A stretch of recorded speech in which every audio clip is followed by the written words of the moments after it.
Leo katika eneo hili tumekuta kuna uchimbaji ambao unaendelea ambao kwa kweli haujafuata taratibu na una changamoto nyingi sana, ikiwemo taarifa mbalimbali ambao walipaswa kuziwasilisha na hazijawasilishwa.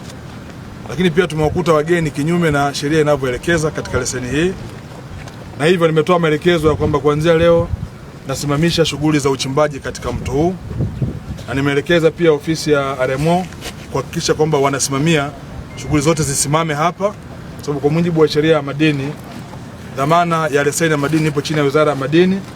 Lakini pia kama ulivyoomba Mheshimiwa Mbunge, nitawasiliana na Mheshimiwa Waziri wa Masuala ya Mazingira ili tutengeneze kauli moja ya serikali katika eneo hili, na hasa kupitia wenzetu wa NEMC, kwa sababu tumeona maji ya mto yamechepushwa, na niliwaomba wanipatie ridhaa ya kuwasilishia kwangu mpango wa usimamizi wa mazingira ambao haupo. Lakini pia kibali cha NEMC msimamizi amesema hana, labda kipo sehemu nyingine, lakini hapa hana. Kwa hayo yote yamepelekea kuamini kwamba shughuli ambazo zinafanyika hapa hazifuati utaratibu, na hivyo nimesimamisha rasmi shughuli ya uchimbaji katika mto Mtisi. Kanuni ya msaada wa kiufundi imetafsiri neno msaada wa kiufundi kuwa ni uchimbaji au uchakataji wa kutumia mitambo ambayo katika hali ya kawaida mchimbaji mdogo asingeweza kupata kwa urahisi.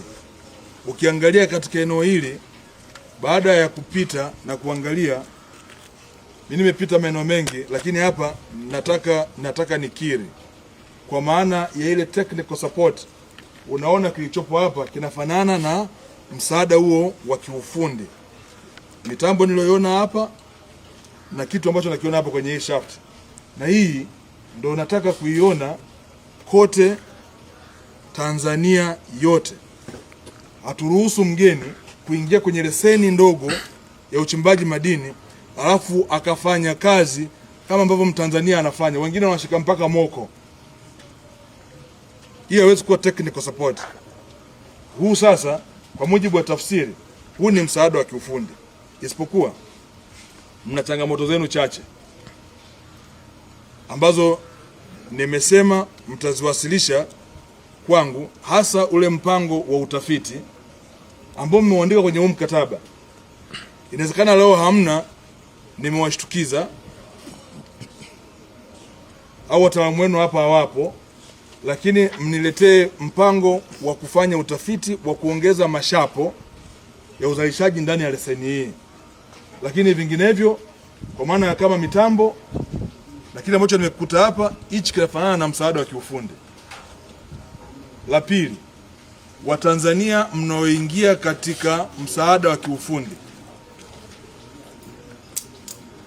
acheni kupita shortcut.